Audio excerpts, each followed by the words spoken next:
Olá, planejadores e empreendedores. Sejam muito bem-vindos ao meu canal. Eu sou Edilson Silva e hoje vou compartilhar com vocês uma jornada com as melhores dicas para criar um cronograma eficiente no MS Prost. Se você está procurando maneiras de melhorar sua gestão de projetos e otimizar o seu tempo, está no lugar certo. Antes de começarmos, já deixe o seu like neste vídeo e inscreva-se no nosso canal para não perder nenhum conteúdo novo sobre gestão de projetos e muito mais. Então vamos direto ao ponto. Você já teve dificuldades em manter seus projetos dentro do prazo e do orçamento? Deixe aqui nos comentários qual foi o maior desafio que você enfrentou ao criar um cronograma no MS Project. Eu adoraria saber a sua experiência e, quem sabe, trazer mais dicas para ajudar você. Agora vamos às dicas.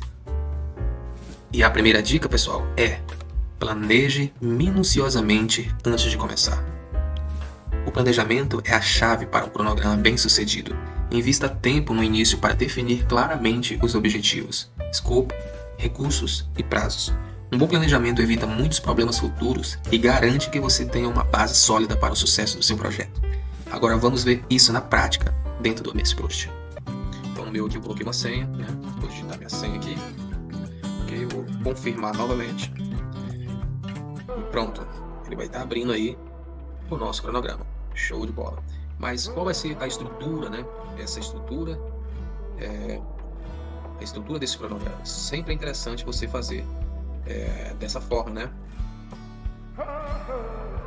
E criar essa etapa. Depois você vai criar essa subetapa com uma cor diferente, ok? E depois as tarefas, ok? Fiz as tarefas. Quando tiver marco, né, que são esses cinzas, né? Essa cor cinza aqui, você vai estar colocando no mesmo nível, tá? de uma etapa, ok? Mesmo nível de uma etapa, quando tiver marco. E pessoal, o nível 1, ele sempre, né? Ele tá antes ali, né? A estrutura de tópico antes, tá? Então nós temos o nível 0, nível 1, nível 2, nível 3, 4 e a estrutura 1. Ele vai aparecer aqui só esses dois, né? Ok? Nível de estrutura de tópico 2, já vai aparecer as etapas, ok? E aí o nosso marco também está colocado ali, né, no meio das etapas, tá? Então esse marco ele vai ter subetapa e também não tem tarefas. Você vê que ele fica 0 aqui no dia, tá? A duração. Ok. E aí vamos para o terceiro nível, né? Terceiro nível ele já mostra aqui a subetapa, tá? E quarto nível ele já mostra aí as tarefas, tá? Então interessante sempre um cronograma ele está sendo criado dessa forma, tá? Fica bem mais dividido, tá? E aí, para você entender melhor isso, né? Vamos aqui para o nosso projeto, tá, pessoal? Então, como foi falado lá, nós temos que ser minucioso, né? Tá? Nessa criação desse planejamento. Esse projeto geralmente você recebe do cliente, tá? E quando você não recebe do cliente, né? É interessante a pessoa ali que é projetista da sua empresa ir lá no local, né, fazer a visita técnica e aí fazer esse desenho mesmo ali, não coloquei a mão, depois passar e fazer coloquei aqui no AutoCAD ou no Revit, tá? Para tá passando ali, pro pessoal aí do planejamento, ok? Então a gente entende que ele tem várias, né, folhas, né? Várias folhas. Eu chamei isso aqui de trecho, né? Como é implantação, serviço de implantação de ports, né? A gente vai fazer a implantação dos ports. Então, a gente chamou isso aqui de trecho. Então, eu vou implantar esses ports aqui no trecho 1, no trecho 2, no trecho 3, 4, 5, 6. E aí vai até o 8, tá? Vamos dar também uma olhada aqui, tá? Vamos analisar aqui esse layout, essa legenda, ok? Então, nós vemos aqui, ó, que tem a parte de aterramento de portes, né? Nós temos aqui também, ó, identificação numérica do porte a ser trabalhado. Olha só, isso aqui é como se fosse uma tag, tá? A cota vai ser em metros, beleza? Então, interessante, estrutura de baixa tensão a instalar, né? Então nós temos aí as tags, já vimos várias coisas aqui, ok? O tipo de estrutura de tensão aqui, ó, a instalar N4 e N3, né? Que são a parte de aterramento aí, né? Das cruzetas, né? As cruzetas aí do porte, na verdade. E aí, pessoal, nós temos a simbologia aqui também, olha só. Porte de concreto duplo T existente. Então, existente a gente não precisa mexer, né? Como nós vamos instalar, né? Vamos fazer a implantação dos portes, nós devemos entender isso aqui, ó. Olha só. Esse símbolo aqui ele está dizendo, né? Os portes se refere aos portes de concreto duplo T, né? A instalar. Então nós temos que ficar de olho nisso aqui lá no projeto existente. Vamos ver aqui o primeiro a ser instalado. Então, o primeiro a ser instalado tá aqui, pessoal, ó, é o tag 2, tá? Que é o número desse porte. Então, ele vai ter para-raio, né? E também parte de aterramento. Vê que é os dois símbolos, né? Ele tem ali, né? Para-raio e aterramento. Ok, pessoal, vocês entenderam aí qual é a lógica, né? E aí, pessoal, para a gente instalar cada porte desse, a gente pode pensar aqui, o que vai ser feito, né? Primeiro, esse porte deve ser transportado de algum lugar, né? Para perto aqui da cava, né? Então, assim, a primeira coisa vai ser, vamos colocar serviço de locação. Depois do serviço de locação, nós vamos colocar aí escavação, tá? Depois da escavação, nós podemos colocar aí transporte, que é interessante, tá? Transporte desse porte para o pé aí da cava, né? Onde a gente escavou, né? E esse porte vai ser colocado aí num suporte, né? Num cavalete, né? A ponta dele, porque nele vai ser colocado aí as cruzetas, né? As cruzetas aí que são S1, S2, S3, né? Então, nesse caso aqui vai pegar uma cruzeta tipo S1. É isso aí. Depois disso, a nossa equipe vai pegar esse porte, tá? Com o caminhão MUC e vai fazer o içamento dele para dentro dessa cava, tá? Dentro do buraco que foi escavado aqui. Ok? Fez ali, colocou o porte, né?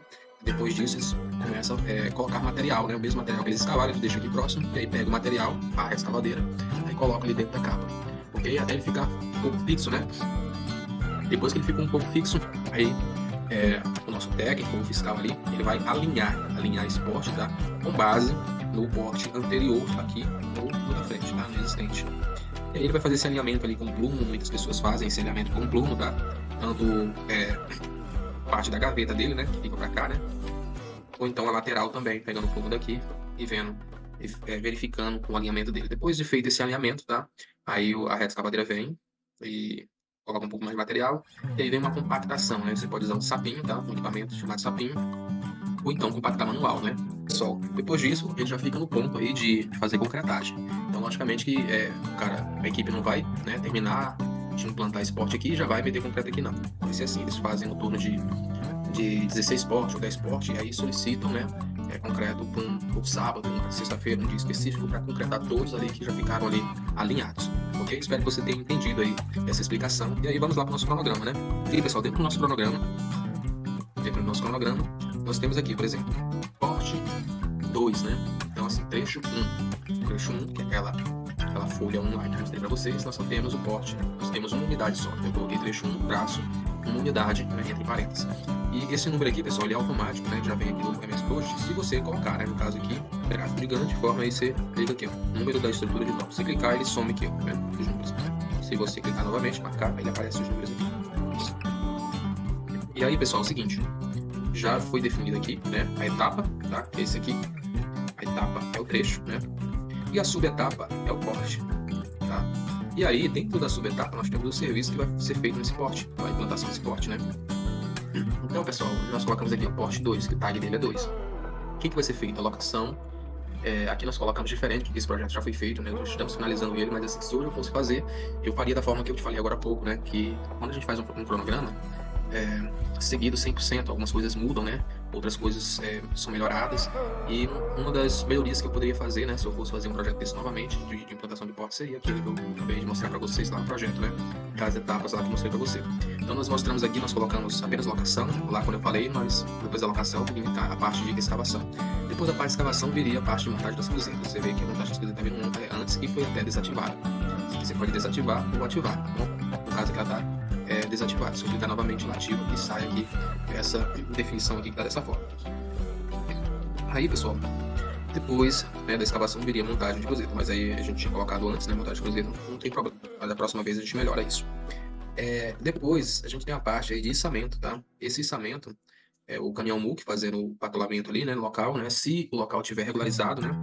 Se não tiver regularizado o local para ele fazer o patolamento, né? Ele vai ter que regularizar, a escavadeira vai ter que regularizar primeiro, para depois ele fazer o patolamento para fazer o içamento do porte. E aí depois desse içamento nós temos aí a parte de compactação do solo. Se a empresa tiver ali um sapinho, né, ele vai compactar ali de forma mecanizada, né? E se não, ele vai compactar de forma manual. Depois da compactação, né, da compactação e aterro, aí a gente tem a parte de seria a parte de aterramento, tá? Essa parte de fixação de arte, né, os conectores e a malha de aterramento, né? Um cabo, né? Os conectores de aterramento. Então esse aqui também viria antes da concretagem, né? Tá? Já deixaria ali aterrado, né? Tudinho certinho. E depois, por último, vinha a concretagem. Então nos próximos a gente vai melhorar isso aqui, tá bom, pessoal? A gente vai melhorar isso aqui. Mas como já está feito dessa forma, o projeto está finalizando, então a gente teve que se adequar dessa forma aqui, ok? Mas são melhorias que vai para o próximo projeto. Beleza, pessoal? Então, assim, aqui é a etapa. Essa etapa ela está sendo replicada aqui, ó. Tá vendo? Por isso que eu coloquei uma coluna aqui, porque isso vai ajudar a gente depois nos gráficos, tá? Os gráficos a gente for fazer com base nesse cronograma, a gente vai fazer gráficos, ok? E tudo que a gente atualizar aqui, ele vai atualizar lá no gráfico. Depois, eu também coloquei essa coluna aqui, que na verdade essa coluna é uma coluna que ela é própria do MS Project, tá? Essa coluna aqui já é uma coluna de texto. Nessa coluna de texto nós fizemos aqui uma fórmula para ela dar pra gente, né? Esses dados aqui. Então esse aqui é automático, ok? Ele é automático. Tudo que eu fizer aqui ele vai puxar para cá. Não vou poder falar para vocês agora sobre isso, mas se você quiser aprender mais sobre isso, vou deixar nosso link ali abaixo, tá? Na descrição do vídeo, e aí você pode entrar em contato com a gente pra gente tá podendo ensinar para você mais profundo aí o MS Project, ok? E aqui eu tenho um pacote de entrega, esse aqui também eu faço pra gente colocar aqui depois no cronograma, para saber qual o percentual, qual é o avanço, né, da topografia, né, da parte de escavação, da parte de implantação, isso aqui se refere à parte de implantação, esses dois, tá? Qual é a parte de concretagem, qual é o avanço com a parte de aterramento, tá? Depois de você definir essa estrutura, essas tarefas, essa estrutura aqui, você vai definir a parte de duração, essa coluna aqui, ó, a duração, ok? Então você está dizendo que a alocação, ela vai demorar no torno de 15 minutos ou 45 minutos, tá? Para ser executada, né? Para ser executada com uma equipe básica. Aí aqui, pessoal, eu vou só afastar o Gantt, tá? A parte de produtividade eu coloco aqui. Então, o que eu estou dizendo? Estou dizendo que a unidade de serviço, esse coeficiente aqui, ó, aqui é um coeficiente, tá? A palavra coeficiente, ó, coeficiente. E ele está dizendo que esse coeficiente aqui é de 0,75. Esse índice eu não peguei de uma base de dados como Synapse, Setup e outras, né? A CPU a gente pegou, não pegamos também a nossa CPU, né? Composição de preço unitário. Nós pegamos de experiência própria do profissional, tá? Chamamos ele lá, conversamos com ele, ele falou que em média de 45 minutos, né? Que vai dar total aí de 45 minutos. Nós colocamos as horas produtivas, né? As horas produtivas nossas são de 6 horas, né? A quantidade de área ou de serviço, é um serviço só de locação, né? 0,75, a quantidade da equipe 1, que é a equipe básica, né? Então vai dar pra gente 0,13 e aí em minutos, né? Em minutos aqui ele vai dar aqui, como em dia está 0,13, então a gente começa a ver a questão de minutos, tá? Então ele vai dar aqui 45 minutos. 45 minutos. Então aqui por dia ele faz aí no total de 8 locações, né? 8 portas aí locadas aí em um dia. Tá bom? Então, primeiro a gente faz aqui, ó, tá? Coloca, isso aqui tem fórmula aqui dentro. E ele vai dar aqui pra gente essa duração de 45 dias. Esses 45 dias, né? A gente vai estar colocando a duração aqui, tá? E aí sucessivamente, vamos fazer para todos, tá? Tudo isso aqui, apenas essa primeira aqui, a gente vai fazer para todos eles, tá? Depois que a gente definiu essas horas, esses minutos com base em experiência profissional, ou uma base aí, como da Setup, né? Synapse e outras mais, Alça Fácil, né? Você pode pesquisar aí no Alça Fácil também, tem várias bases, né? E aí você vai colocar essa duração, você vai pegar essa duração aqui e vai colocar aqui, ok? Vai colocar aqui. Então isso aqui, pessoal, a gente vai replicar tudo isso aqui para os próximos, entendeu? Todo esse quadradinho aqui, ó, tá? Essa estrutura aqui, tá? Esse trecho, né? Esses portos aqui a gente vai repetir para os próximos. Por exemplo, trecho 2, né? Ele tem 11 portos, 11 unidades. Esse aqui foi desativado, né? Porque já é existente.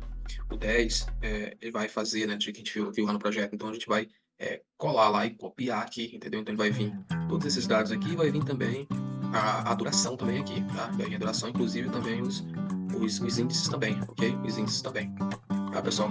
Então, essa forma aqui que a gente estrutura, né? Estrutura o nosso cronograma, beleza? Estruturou ele, agora só copiou, né? Primeira estrutura lá e copia para os próximos, ok? Os próximos. Beleza, pessoal? Agora a parte de configurações, tá? Você vai definir aí quando vai começar esse projeto, né? Vai definir quando começa esse projeto, a data aqui de início, quando começa. Tem ok, tá? Também você vai definir também, dentro do menu de projetos, a parte aqui de exceções, né? As exceções, né? Que são as datas aí, as datas que são de feriados, né? Recessos, você vai definir tudo aqui. Então, primeiramente, você vai definir esses períodos aqui, período útil, né, e exceções. E aí depois tem a semana de trabalho também, que é interessante você também configurar. No caso nosso aqui, nós estamos dizendo que segunda-feira, terça, quarta, quinta e sexta, tá? Nós temos o horário aí de 9, tá? Às 11 horas, né? No período da manhã. E depois ele tem um intervalo de 11 às 12. E aí começa das 13, né? Depois das 12, 13, 14, 15 e vai até 16. Então essas são as horas produtivas nossas, tá? Então a gente tá colocando horas produtivas. No sábado já é diferente, vai até 13 ali, né? As horas produtivas. E porque eles saem mais cedo, eles saem às 16 horas mais ou menos, tá? Então a gente coloca horas produtivas aí até às 13, né, praticamente, ok? Aí no domingo não tem nada, ok? Então fica dessa forma aqui, essa parte de semana de trabalho, né? O que mais nós temos de configuração? Nós temos essa parte aqui também de arquivo, né? Arquivo. E aí a gente vem aqui em opções. Na parte de geral eu gosto sempre de deixar assim, ou então eu coloco, quando eu vou fazer o cronograma eu coloco esse aqui, ó, quarta, né, quarta-feira, 28 de janeiro de 2009, aqui esse exemplo, e também o horário também, hora e minutos, ok? Dessa forma eu consigo ver melhor lá, quando eu estou criando o cronograma, ok? E depois de criado, eu mudo para esse formato aqui, para exibição eu mudo para esse formato. Na parte de exibição, a gente pode deixar dessa forma aqui mesmo, tá? Dígitos aqui decimais, tá? Na parte de custo, né? Já aqui na parte de cronograma, aí que a gente coloca as horas produtivas, começa 9 horas, 16, né? Vai até 16 ali, né? Foi o que a gente colocou. E aí, 6 horas por dia, né? E aqui, 30 horas semanais, dias por mês, 22. Então isso aqui é mais próximo aí da realidade nossa, tá? Não adianta dizer que a gente vai trabalhar 8 horas, sendo que nossas horas produtivas são apenas 6 horas, porque o funcionário ele tem ali o intervalo de almoço, né? Tem hora que ele vai no banheiro, né? Tem hora que ele vai tomar água, então não posso dizer que as horas produtivas dele é 8, e aí quando a gente for fazer o projeto lá, a gente vai perder, a gente não vai ser aproximado, né? Então a gente tem que mensurar toda a produtividade real, né, do pessoal, o mais aproximado possível. Então, aqui na parte de duração eu gosto de deixar em dias, e aqui trabalho inserido em horas, tá? Duração fixa, tá, pessoal? Essa parte de duração fixa aqui é muito importante, porque quando você trabalha com recurso no projeto, geralmente você muda o recurso e quer mudar ali a duração, então você deixa a duração fixa. Mas pra frente você vai entender isso aqui. E aí, mostrar unidades de atribuição como decimal, isso aqui também é muito importante. Agendamento automático, tá? Isso aqui você não pode esquecer. Então essas são as nossas configurações. Ok? Eu gosto de sempre deixar aqui a semana começando a partir de segunda, porque nós não trabalhamos no domingo, tá? Então deixa a partir de segunda. Ok? E é isso, pessoal, tá? Então essa aí é uma das nossas configurações, tá? Eu gosto sempre de fazer toda essa parte aqui, porque essa parte de produção, porque é muito importante. Isso aqui nos dá coerência, né? E aí, quando o fiscal vem perguntar para você, mas por que você determinou essa duração? E aí a pessoa vai lá na parte de produtividade, mostra para ele, tá? Mostra para ele, ok? Aqui eu posso estar escondendo aqui, tá? Um GUT, e aí colocando para aparecer só quando for necessário, ok? Então, dessa forma que eu faço. Essa parte aqui, pessoal, de vez em quando quando eu vou dar avanço no cronograma, eu fico exibindo ela, mas geralmente quando eu vou imprimir, eu oculto, né? Eu oculto as 3 colunas e deixo apenas o nome da tarefa até o término de tendência, né? Que é esse aqui, término de tendência. Então, eu imprimo geralmente 2, né? Um detalhado e o outro de forma macro, né? Com as etapas e as subetapas. Creio que é isso, pessoal. E aí, da forma de dar avanço, né? Eu vou estar falando para vocês uma outra dica. Mas a princípio, a nossa dica de hoje era apenas aí para estar mostrando para vocês, para observar de uma forma mais minuciosa o seu projeto, né? Para você poder colocar isso dentro do cronograma, tá? Então foi isso que nós colocamos, tá? Primeiro os portes, né? Depois primeiros trechos, depois os portes, que são as subetapas, depois as tarefas, né? E assim sucessivamente, tá? E assim sucessivamente. Para todos vão ser esse mesmo processo, ok? Tudo mais aí é só depois Ctrl+C, Ctrl+V, copiar e colar, tá? E aí você vai ter o seu cronograma. E por último, depois de tudo que já feito, nós vamos trabalhar com a parte de predecessores, que uma outra hora eu vou explicar para vocês, tá? Chamado precedências, né? Que é tanto os predecessores como os sucessores, né? Vai estar explicando isso aí para vocês. E aí, quando o projeto é pequeno, né? Tem um total de 10, 20 linhas, é bem tranquilo de fazer. Agora, quando você tem um projeto como esse, que é 800 linhas, né? Ou outro que são 1000 e poucas linhas, 3.000 linhas, eu já tive projetos, já trabalhei com projeto dessa forma. Então, aí a gente tem uma planilha no Excel, onde a gente tem uma automação lá que a gente faz, né? Por fórmulas. E aí ele dá pra gente ali os predecessores, que apenas a gente filtra aqui, né? As tarefas, né? E aí copia o predecessor pra dentro dela. E aí pronto, já vai estar, né? Já a gente vai estar fazendo essa precedência aqui no nosso cronograma e a gente vendo aqui no nosso Gantt. E é interessante, pessoal, que a gente tem que observar, tá? Essa precedência da forma que a gente fizer vai ser da forma que está mostrando aqui na parte de produtividade, tá? Parte de produtividade, então tem que ficar da mesma forma. Então, mas, por exemplo, vamos ver aqui essa produtividade aqui desse serviço aqui, desse primeiro serviço aqui. Ele está dizendo aqui que eu vou fazer 8 locações no dia. Então, essas 8 primeiras locações desses 8 primeiros portes, eles vão ser feitos no mesmo dia. No Gantt aqui a gente vai olhar da mesma forma, tá? No Gantt a gente vai ver aqui, ó, 8 locações no mesmo dia, né? Terminou essas 8, aí vai passar para outro dia e aí começa 8 locações novamente. Então é dessa forma que a gente vai fazer. Depois a gente vai colocar uma outra coluna onde ele vai nos mostrar a produtividade real, né? Essa aqui é a produtividade planejada, né, em cima do índice. E depois a gente vai atualizar com a produtividade real, que realmente aconteceu, né? Naquele dia. Eles conseguiram fazer mais locações naquele dia, ou eles conseguiram fazer menos, né? E aí o que foi que aconteceu? A gente tem que se basear ali em médias, né? Tá? Em médias, a gente vai estudar isso ao longo do projeto, as atualizações que a gente for fazendo, a gente vai tendo mais certeza, né, de qual o índice que chega mais próximo ali da execução daquela atividade. Beleza, pessoal? Essa dica que eu queria passar para vocês aí, tá? No início aqui do projeto, você tem bastante atenção, ser bem minucioso aí na questão da elaboração do seu cronograma, tá? Antes de tudo, tá? Essa é nossa primeira dica que a gente tem para passar para vocês. Siga a gente aí, tá? Nas redes sociais, tá? Não deixe de compartilhar, curta, né? A gente agradece muito a todos vocês aí pela atenção e até a próxima.